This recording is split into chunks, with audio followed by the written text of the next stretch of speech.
बिस्मिल्लाहिर्रहमानिर्रहीम। अस्सलाम वालेकुम दोस्तों, आज है 13 नवंबर 2025, इस्लामाबाद टमाटर मंडी और आप लोगों की खिदमत में हाजिर है जी अदनान मायार। तो आपको टमाटर का रेट बता देते हैं। सबसे पहले ईरान से शुरू कर लेते हैं जी। ईरान की छोटी टोकरी जिसका वज़न होता है जी 8 और 9 किलो, और आज रेट चला है जी ईरानी टमाटर का 1100 रुपये से लेकर जी 1250 रुपये तक। और अगर हम बड़ी टोकरी की बात करें जो आपको सामने नज़र आ रहा है, लेकिन आज बड़ी टोकरी में माल कुछ इस तरह था जी कि उसमें ज़्यादातर कच्चे पक्के मिक्स थे जी, तो इसलिए इसका रेट भी इतना ख़ास नहीं चला है जी। यानी कि 12, 12.5, 13, 1350 रुपये तक इसका रेट चला है जी। इसका वज़न है 12-13 किलो जी। अब आते हैं जनाब, इसमें आधे से ज़्यादा कच्चे होते हैं। सिंध के टमाटर की तरफ ये आप देख सकते हैं, जलाल भाई के पास माशाल्लाह टमाटर पड़े हुए हैं।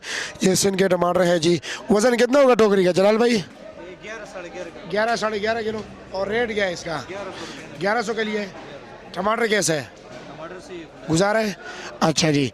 अब और कराची की ये पेटी की बात करें जी, जिसका वज़न होता है जी 14 किलो, ये 1400 से लेकर जी 1600 रुपये तक रेट चला है। मीरपुर ख़ास वाले 11, 12, 13, 1350 रुपये तक चला है जी, जहाँ तक मुझे इल्म है। मैं भी इससे भी रेट ऊपर चलाऊँ।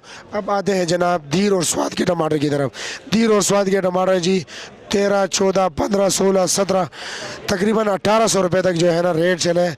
कुछ और शायद इससे भी कुछ ऊपर बिको, लेकिन मेरे इल्म के मुताबिक जनाब 14, 15, 16, 17, 18 तक जो है ना रेट चले जी। इंशाअल्लाह ताला सुबह सवेरे आप लोगों को किलो, 2 किलो, 5 किलो का रेट बताएंगे। मनों का क्या रेट चल रहा है, चूँकि अभी रात के 1 बजे है जी, तो इसलिए इस वक्त ये लोग ग्रेडिंग कर रहे हैं। जब ग्रेडिंग होगी तो सुबह आपके गली मोहल्ले के जब दुकानदार आएंगे तो फिर इंशाअल्लाह ताला रेट तब पता चलेगा। अब मुझे इजाज़त दीजिए, अल्लाह हाफिज़।